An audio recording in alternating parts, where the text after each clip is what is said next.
Bobby Chemmanur international jeweller. Thyroid രോഗമായി കാണേണ്ട ആവശ്യമില്ലെന്നും അതിവേഗം ചികിത്സിച്ച് മാറ്റാമെന്നും ഒറ്റപ്പാലം താലൂക്ക് ആശുപത്രി ഫിസിഷ്യൻ ഡോക്ടർ മഞ്ജുഷ.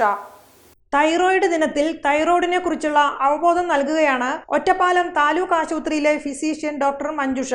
ഹോർമോൺ വ്യതിയാനങ്ങളും തൈറോയിഡ് മുഴകളുമാണ് പ്രധാനമായും ശ്രദ്ധിക്കേണ്ടതെന്നും കൂടുതലായും സ്ത്രീകളിൽ കാണുന്നത് ഹൈപ്പോ തൈറോയിഡ് ആണെന്നും ഇതിനെ രോഗമായി കാണേണ്ടതില്ലെന്നും ഡോക്ടർ വ്യക്തമാക്കുന്നു.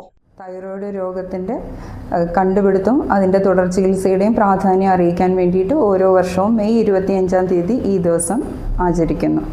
തൈറോയ്ഡിൽ പ്രധാനമായിട്ട് വരുന്ന രോഗങ്ങൾ ഹോർമോൺ വ്യത്യാസങ്ങളും തൈറോയ്ഡിൽ വരുന്ന മുഴകളുമാണ്.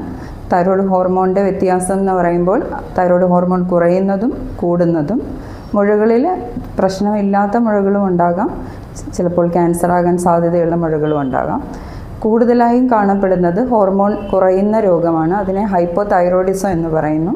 ഹൈപ്പർ തൈറോയിഡിസം എന്ന് പറയുമ്പോൾ തൈറോയിഡിൻ്റെ ഹോർമോൺ കൂടുന്നതാണ്.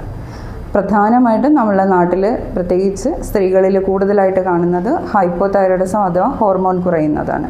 ഹോർമോൺ കുറയുന്നു എന്നുള്ളത് കൊണ്ട് തന്നെ അതൊരു രോഗമായി കാണേണ്ട ആവശ്യമില്ല. അതൊരു ഹോർമോൺ സപ്ലിമെൻറ്റ് നമ്മൾ എടുക്കുന്നു എന്നുള്ളൊരു പ്രാധാന്യത്തോടു കൂടി അതിനെ ചികിത്സിച്ച് പൂർണ്ണമായിട്ട് നമ്മൾക്ക് മാറ്റാവുന്നതാണ്. പുരുഷന്മാരിലാണ് കൂടുതലായും മുഴകൾ കാണപ്പെടുന്നതെന്നും ചിലത് ക്യാൻസർ മുഴകളാവാമെന്നും ആദ്യം തന്നെ കണ്ടെത്തി ചികിത്സ നടത്തുകയാണെങ്കിൽ രോഗം മാറുമെന്നും ഡോക്ടർ മഞ്ജുഷ വ്യക്തമാക്കി. തൈറോയ്ഡിൽ വരുന്ന മുഴകൾ പ്രത്യേകിച്ച് പുരുഷന്മാരിൽ വരുന്ന ക്യാൻസറുകളായിട്ടാണ് കൂടുതലും കാണപ്പെടുന്നത്. ഇതെല്ലാം തന്നെ ഏറ്റവും ആദ്യമേ തന്നെ ശ്രദ്ധിച്ച് കണ്ടുപിടിച്ച് കഴിഞ്ഞാൽ ചികിത്സിച്ച് പൂർണ്ണമായും മാറ്റാവുന്നതാണ്.